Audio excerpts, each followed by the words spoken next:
शेवटी 3.5 किलोमीटर चालल्यानंतर हा ब्लॉक आम्हाला सापडेल आहे, जी कडा आहे भरपूर मोठीशी.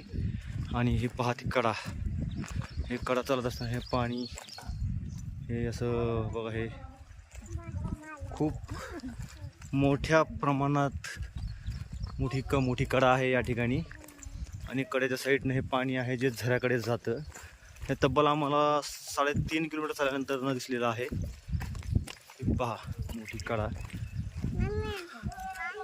गाडी इथपर्यंत आली असते सुनील. आणि हे आभाळ पूर्ण सुंदर शिला आपणास पाहावयास मिळते आहे. हे पाण्यातनं मार्ग आता निघतोय.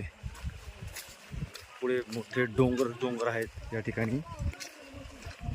पाण्यामध्ये चालत असताना